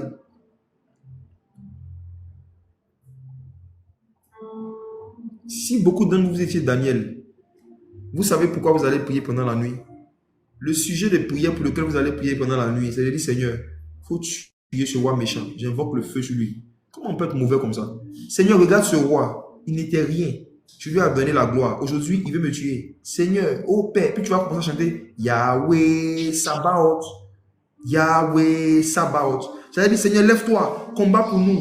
J'invoque le feu sur Nebuchadnezzar. J'invoque le feu sur sa maman. J'invoque le feu sur sa femme. Beaucoup parmi vous, vous allez faire des prières de combat spirituel contre Nebuchadnezzar. Soyez francs. Quelqu'un dit, il veut te tuer. Toi, je te vas prier la nuit. C'est quoi ton sujet de prière? Hey, Seigneur, un de nous deux là, il y a un qui ne doit pas rester sur la terre, mais ce n'est pas moi. Moi, il y a beaucoup de choses à faire. Lui, il ne fait rien ici, il ne fait rien au quartier. Tue-le. Mais regardez le cœur de Daniel. Le secret, il y a un secret qui a été révélé à Daniel. C'est qu'en fait, une autorité là, peu importe le niveau de méchanceté de sa demande, le niveau de dureté de sa demande, une fois que c'est une autorité, même si ce que l'autorité demande de faire te semble impossible, c'est que Dieu veut te donner l'onction des impossibilités. C'est la méchanceté de Nebuchadnezzar qui a fait rentrer Daniel dans une nouvelle dimension prophétique. Oui. S'il avait pris cette méchanceté en mal, il allait mal prier. Mais il a pris ça en bien. Le secret lui a été révélé. Il s'est dit que, bon, normalement ça, je ne peux pas faire. Mais comme c'est une autorité qui vient de Dieu qui demande de faire, je vais aller vers l'autorité des autorités pour dire, regarde le Père que tu as donné à ce pays, regarde le Père que tu nous as donné. Regarde l'autorité que tu as mis sur ma vie, là, ce qui me demande de faire. Donne-moi la capacité. Et Dieu lui a donné. Dieu lui a donné. Une des façons dont Dieu nous propulse dans la sagesse et dans la puissance, c'est de pousser les personnes qui sont des autorités sur nos vies à nous dire de faire des choses qu'on ne se sent pas capable de faire. C'est tout. L'une des façons dont Dieu nous fait rentrer dans de nouvelles dimensions, c'est de pousser ceux qui sont les autorités sur nos vies à nous dire de faire des choses qu'on n'est pas capable de faire. Tu as l'impression qu'il veut te mettre dans des ennuis en te demandant de faire ça. Or, c'est parce que Dieu veut te révéler un secret pendant la nuit. C'est une forme de nuit dans laquelle on va te mettre, mais si tu pries, tu dis, Seigneur, tu es le Dieu des dieux, tu es le Dieu des cieux. Donne-moi la force. Dieu va te donner la sagesse et la force pour faire ce que l'autorité a demandé. Et c'est là que Daniel dit, en fait, béni soit le Dieu d'éternité et l'éternité, à lui appartiennent la sagesse et la force. Certains parmi vous, vous en voulez à vos parents parce qu'ils vous ont demandé de faire des filières. Ils vous ont mis dans des filières que vous n'aimez pas. Dans des filières que vous ne vous sentez pas capable de faire. Vous devez prier pendant la nuit pour dire à Dieu de vous donner la sagesse et la force de terminer la filière où vos parents vous ont mis. Ça a été mon cas. Moi, je n'ai pas choisi ma filière après le bac. On m'a imposé ma filière. Il faut faire ça. Parce que je ne savais pas quoi faire. Dieu m'a donné la force. J'ai prié, il m'a donné la force et la sagesse de pouvoir avoir ma licence. Je s'appelle dans une église. On te confie une responsabilité. Le père de la maison dit de faire telle chose. Tu ne es pas capable de faire. C'est que tu es pendant la nuit. Il y a un secret que Dieu veut te révéler pendant la nuit. Tu dois aller prier, demander à Dieu de te donner la sagesse et la force de faire ce qu'on n'a jamais fait. Puis c'est toi qui dois faire là. C'est Dieu. C'est comme ça que Daniel a raisonné.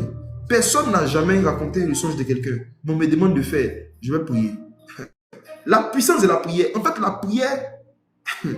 la prière avec un bon cœur un cœur sans rancune, nous ouvre la voie à des nouvelles dimensions prophétiques qui n'ont jamais été même inaugurées. Moi, je suis arrivé à un niveau de foi où je crois que comme Daniel en son temps, il y avait une dimension prophétique qui n'avait pas encore été manifestée. Il a été le premier à l'inaugurer parce qu'il s'est soumis à l'autorité qui était sur sa vie. Je crois qu'il y a un niveau d'honneur et il y a un niveau de soumission. Que si je manifeste envers mes pères, là, je vais inaugurer aussi des nouvelles dimensions prophétiques. Je crois que si mes pères me demandent de faire quelque chose que je n'ai jamais fait, et que pour moi, ça me tire, ça contrarie, même ça contredit même ma vision des choses. C'est que suivant qu'il y a une sagesse, il y a une force que Dieu veut me donner pendant la nuit. Quand tu vas raisonner comme ça, tu ne pourras jamais devenir un rebelle envers les autorités. Jamais. Tu ne pourras jamais devenir un rebelle. Ton papa et ta maman sont les autorités sur ta vie. Ils te disent fais ça. Tu n'as pas envie de faire. Malgré que tu leur parles, ils insistent. Soumets-toi à ce qu'ils te disent. Un secret te sera révélé. Tu as les personnes qui vont te mettre dans le noir ou dans la nuit en voulant t'imposer quelque chose. Mais si tu te soumets, hey, comme Daniel, il y a un secret.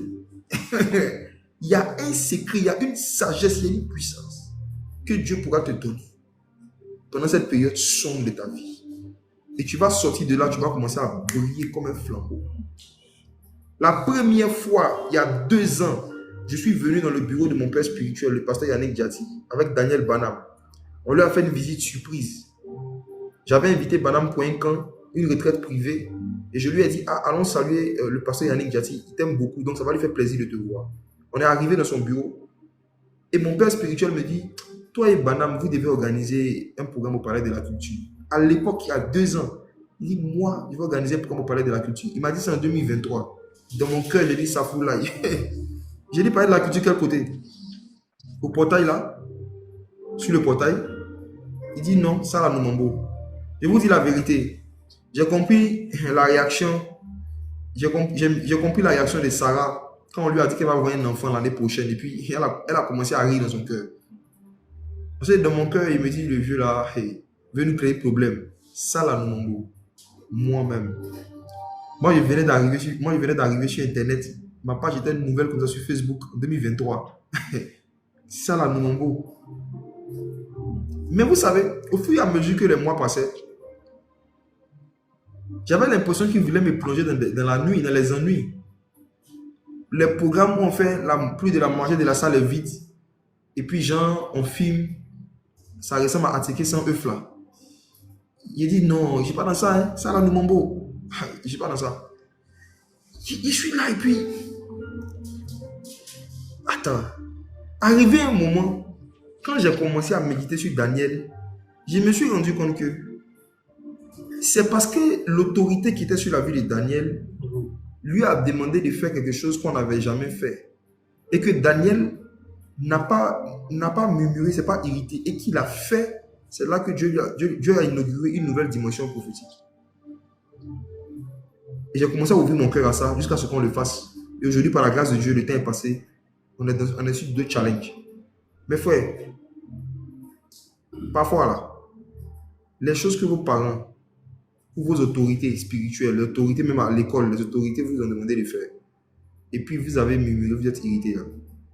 Parfois c'était une sagesse et une force. Il y avait un secret pendant la nuit. Il y avait quelque chose que Dieu voulait vous révéler dans cette période sombre. Mais vous avez mal réagi. Que ce message vous réajuste au nom de Jésus. Reconsidérez les nuits par lesquelles vous êtes en train de passer. Réécoutez le message d'hier surtout et celui d'aujourd'hui. Reconsidérez les nuits. Reconsidérez les périodes sombres. Reconsidérez les périodes sombres par lesquelles Dieu est en train de vous faire passer. Il y a des secrets que Dieu veut vous donner. Si vous avez le cœur de Daniel, un cœur qui intercède, qui s'humilie et qui dit rien n'est impossible à Dieu. Rien n'est impossible à Dieu. C'est vrai que la situation semble impossible, mais rien n'est impossible à Dieu. La nuit, c'est une période où tu as des problèmes, où tu as l'impression qu'il n'y a pas de possibilité. Il n'y a pas de possibilité que le problème se règle. Mais quand tu prends le temps de prier, il y a une puissance dans la prière. Il y a une puissance dans la prière. Surtout quand cette prière est associée à un jeûne de nuit. Je termine avec.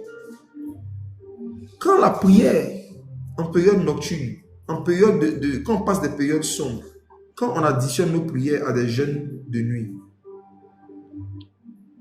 il y a un esprit de sagesse et de révélation qui s'approche de nous. Je vais commencer maintenant à raconter des choses. Avez-vous déjà remarqué que la première atmosphère qui a été décrite au commencement de la Bible, c'était une atmosphère nocturne. Au commencement, Dieu créa les cieux et la terre. La terre devint informe et vide. Il y avait des ténèbres à la surface de la Bible. Et l'Esprit de Dieu se mouvait au-dessus des eaux. La Bible a parlé d'abord des ténèbres avant de parler de la lumière. La Bible a parlé de la nuit avant de parler du jour. La première fois où Dieu a eu une idée, que la lumière apparaisse, Dieu a eu cette idée pendant qu'il y avait les ténèbres. Les plus grandes idées que les hommes ont reçues, ils les ont reçues la nuit. Demandez à des gens qui ont été des entrepreneurs à succès, qui sont des entrepreneurs à succès. Demandez à des personnes qui ont fait des inventions ou qui ont fait des choses, qui ont aidé beaucoup de personnes.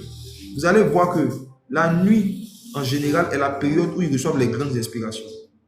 Vous qui êtes élève et qui êtes étudiant, vous allez remarquer que vous pouvez étudier la journée, c'est une expérience. Mais étudier la nuit, il y a un autre niveau de disposition et d'inspiration. Vrai ou faux? Ceux qui sont élèves et étudiants ou qui l'ont été, est-ce que vous n'avez pas remarqué que quand vous étudiez la nuit, ce n'est pas la même expérience que ceux qui étudient la journée? Il y a des élèves qui n'ont jamais connu l'histoire d'étudier la nuit, c'est-à-dire se réveiller volontairement 23h, 1h pour bosser. Demandez à certains, vont vous dire. Dans la nuit, c'est comme si en fait la prédisposition de l'homme à recevoir des inspirations est accrue. La prédisposition de l'homme à recevoir des inspirations ou à comprendre des choses est accrue dans la nuit. Je ne sais pas pourquoi c'est comme ça. C'est une expérience de la nature qui est comme ça. La majorité des grands événements bibliques se sont passés pendant la nuit. Je n'ai pas le temps de balayer tout. Mais même au temps de Moïse, vous allez voir que la mer Rouge, c'est la nuit que Dieu a divisé cela. On dit toute la nuit jusqu'au matin, Dieu a fait souffler un vent pour diviser la mer Rouge. Dans la nuit, Dieu inspire des vents, Dieu inspire des idées, Dieu inspire des sagesses qui peuvent emmener des déblocages. Dans la nuit, Dieu peut envoyer un vent, il peut envoyer des pensées qui vont ouvrir un chemin qui était fermé pendant longtemps, la nuit. Et mes frères et sœurs, quand vous décidez de jeûner la nuit pour méditer, c'est une grande marque d'adoration. Pourquoi? Suivez ceci. Ce n'est pas un message sur les jeûnes de nuit, je vais en parler une autre fois, mais la nourriture a été le premier Dieu que l'homme a adoré quand l'homme a arrêté d'adorer Dieu. Il y a un passage où l'apôtre Paul parle de certaines personnes qui disent ils ont pour Dieu leur ventre. Ils ont pour Dieu leur ventre. Le ventre a été le premier Dieu que l'homme a adopté quand l'homme a abandonné Dieu. C'est pourquoi vous allez voir que la première interdiction que Dieu a donnée à l'homme dans le jardin d'Éden portait sur son ventre. C'était par rapport à la nourriture. Le fruit défendu qu'il ne fallait pas manger, c'était une interdiction par rapport au ventre. Vous allez voir que quand les enfants d'Israël sont sortis d'Égypte, c'est à cause de la nourriture qu'ils ont murmuré contre Dieu. Ils voulaient manger des concombres et puis c'est pas poisson brésilien, tout comme ça. Bref, en tout cas, ils ont murmuré contre Dieu à cause de la nourriture. Le premier grand murmure qui est venu des enfants d'Israël, c'était par rapport à la nourriture. À cause de la nourriture.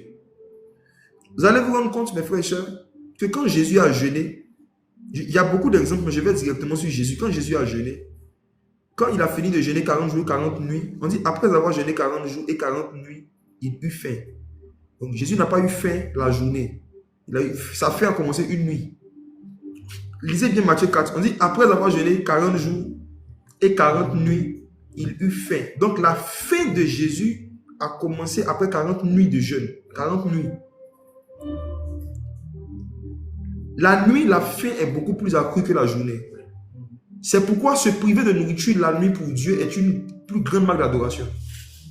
Parce que dans la nuit, le ventre est beaucoup plus disposé. Vous allez voir que la plupart des grands restaurants, c'est la nuit qu'ils bossent, qu'ils ouvrent. Les bons plats, surtout en Afrique ici, les meilleurs plats sont vendus la nuit. Parce que la nuit est une période en fait où la nourriture a un certain goût. La nuit. Mais Jésus, après avoir jeûné 40 jours et 40 nuits, il eut faim. Sa faim a commencé la nuit. Et c'est là que Satan est venu lui proposer de transformer les pierres en pain. Donc, la première tentation que Satan a proposée à Jésus touchait encore à quoi? À la nourriture et au ventre. Parce que le ventre est le Dieu qui est plus proche de l'homme quand l'homme abandonne Dieu. Le ventre. Le ventre. Moi, je n'ai pas encore décrété de jour de jeûne. Depuis qu'on a ouvert les églises MSA, je n'ai pas encore fait un temps de jeûne, un jour de jeûne avec les membres de nos églises. Non, on n'a pas encore fait. Ce qu'on fait 3 jours, une fois par mois, c'est pas le jeûne, c'est pas du jeûne. Non. C'est pas du jeûne, c'est apéritif. Apéritif spirituel. Amuse-gueule prophétique. Jeûne de 3 jours où on commence à 6 heures, on coupe à 18 heures. Non, ça c'est amuse-bouche. On n'a pas encore jeûné. Mes frères, on n'a pas encore jeûné, hein. Mes fils et mes filles des églises MSA, j'ai dit que je n'ai pas encore décrété de jour de jeûne. Jusque-là, on a ouvert l'église là, on n'a pas encore jeûné. Actuellement, je vous donne des amuse-bouches prophétiques. Une fois par mois, on fait 3 jours de jeûne. Oui, on commence à 6 heures, on met à 17 heures. On est en train de s'amuser. 2026. C'est en 2026 on va commencer à jeûner. J'ai besoin qu'on ait un lieu de culte qui nous appartient en propre. Comme ça, si on déclare les longs temps de jeûne, 14 jours, 21 jours, bien 40 jours, chaque soir, on est ensemble. Il faut qu'on se voit. Il faut que si on décide de faire un long jeûne, comme je sais que vous n'avez pas l'habitude, chaque soir, qu'on puisse se voir. Pour le moment, là, c'est croquettes spirituelles qu'on fait en faisant 3 jours par mois. Ça, là, on est en train de s'amuser d'abord. Mes frères, le ventre est un Dieu. Le ventre est un Dieu. Le ventre est un Dieu qui va toujours essayer, à certaines périodes de notre marche avec Dieu, de prendre la place de Dieu. C'est pourquoi le jeûne doit être fréquent. Vous allez voir que, surtout en Afrique, quand quelqu'un était mince, qui n'avait pas beaucoup de moyens, et qui commence à travailler, ou qui se marie, la partie de lui qui se fait voir le plus vite, c'est le ventre. Vous allez voir que la partie du corps qui montre vite que l'argent est rentré, la partie du corps qui est pressée pour informer tous les parents qu'il y a l'argent, que ça commence à aller, c'est le ventre. La partie du corps humain, chaque fois que le corps commence à connaître une petite croissance, la partie du corps qui est pressée pour montrer à tout le monde que ma vie a changé, c'est le ventre.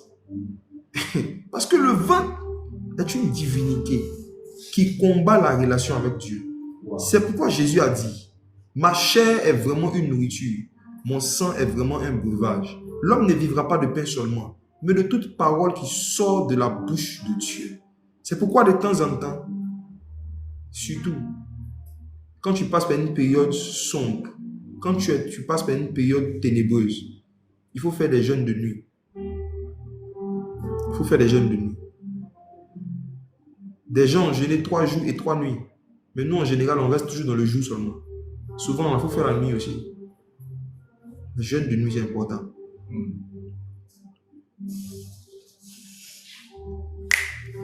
J'en ai fini. On va prier. Mais avant de prier, je vais lancer un appel. Qui a connecté ce soir et qui veut donner sa vie à Jésus? Qui sent dans son cœur, dans son esprit, qui doit naître de nouveau et se baptiser? Il y a 2 catégories de personnes. Il y a ceux qui sentent qu'ils doivent donner leur vie à Jésus, commencer une nouvelle vie avec lui. Surtout des jeunes. Quand je parlais tout à l'heure du fait que se convertir réellement à Jésus est difficile, prendre la décision de notre génération d'abandonner tout pour suivre Jésus, c'est dur. Tu t'es senti concerné. Maintenant, je lance un autre appel. Qui veut donner sa vie à Jésus? 1. Deuxièmement, qui parmi vous a déjà donné sa vie à Jésus, mais qui n'est pas encore baptisé par immersion? Tu as cru en Jésus, tu as pris la décision de marcher avec Christ, mais il te manque juste le baptême par immersion. Tu sais juste que c'est juste le baptême qui te manque, le baptême par immersion. Je vais donner, Maurice, vous allez afficher le numéro de téléphone. Tu vas le mettre en commentaire, vous allez le mettre en commentaire. Tu vas le dicter, tu vas dicter le numéro. Si tu veux donner ta vie à Jésus, tu veux naître de nouveau, écris-nous sur WhatsApp, peu importe le pays où tu es. Tu nous écris sur WhatsApp, je veux Christ. Je veux Christ. Si tu veux recevoir Jésus, te convertir, commencer une nouvelle marche avec lui, écris je veux Christ. Si le numéro va être donné, écoutez bien l'instruction. Si tu veux donner ta vie à Jésus, tu écris je veux Christ. Maintenant, si tu as déjà cru en Jésus et qu'il te manque juste le baptême par immersion, que tu veux te baptiser, tu écris « Je veux le baptême » sur le même numéro. Donc, je réponds, si tu veux naître de nouveau, écris « Je veux Christ ». Si aujourd'hui tu veux recevoir Jésus comme ton Seigneur et Sauveur personnel, tu veux abandonner la vie de jeunesse, la vie du monde, marcher avec Dieu, tu écris « Je veux Christ ». Tu écris « Je veux Christ » sur le numéro qu'on va donner. Maintenant, je vois des gens qui mettent déjà « Je veux Christ » en commentaire. Que Dieu vous bénisse. Bénis Dieu pour vos vies. On va vous donner un numéro WhatsApp. Écrivez-nous là-dessus. Écrivez « Je veux Christ » sur ce numéro pour qu'on puisse parler avec vous. Maintenant, si tu as déjà reçu Jésus et qu'il te manque juste le baptême, tu sens que tu dois faire ton baptême, le baptême par immersion. Tu écris « Je veux le baptême ». Donc, Maureen, vas-y, donne le numéro. Allô? On n'entend pas Maureen là. Oui, je vais parler pour lui. Le numéro, c'est plus 225 Oui. 07 2000 25 65. Plus 225 07 2000 25 65. Plus 225 07, le chiffre 2000 25 65. Le numéro aussi est en commentaire. Si tu veux naître de nouveau, tu écris « Je veux Christ ». Si tu veux recevoir Jésus comme ton Seigneur Sauveur personnel, commencer une nouvelle vie, tu écris « Je veux Christ ». Si tu as déjà reçu Jésus qui te manque juste le baptême, tu écris là-bas « Je veux le baptême ». En fonction de ce que vous allez écrire sur WhatsApp, on va vous contacter et puis voir comment on peut vous aider par la grâce de Dieu. Je vais prier avec vous. On va prier maintenant. J'aimerais que chacun vraiment puisse prendre le temps de prier par rapport à ce qu'il a touché ce soir. J'ai parlé de beaucoup de choses. Mais qu'est-ce qui te concerne? Où tu t'es senti concerné? Prends une décision ce soir. Prends une décision ce soir. Prie. La Bible dit à tes résolutions répondra le succès. Père éternel, je te dis merci pour ta grâce. Merci pour ce temps que tu nous accordes la grâce de passer avec toi. Je prie, Saint-Esprit de Dieu, que tu permettes que ta parole puisse porter des fruits dans nos cœurs. Seigneur Jésus, vraiment aide-nous. Aide-nous à te ressembler. Aide-nous à pouvoir devenir les personnes que tu nous appelles à devenir. Que tu nous aides à mettre en pratique tout ce que nous avons entendu. Merci pour ta grâce, merci pour ta miséricorde. C'est au nom de Jésus que j'ai prié. Amen. We are getting stronger. We are getting wiser. We are getting faster. Because He is here. We are getting stronger. We are getting wiser. We are getting smarter.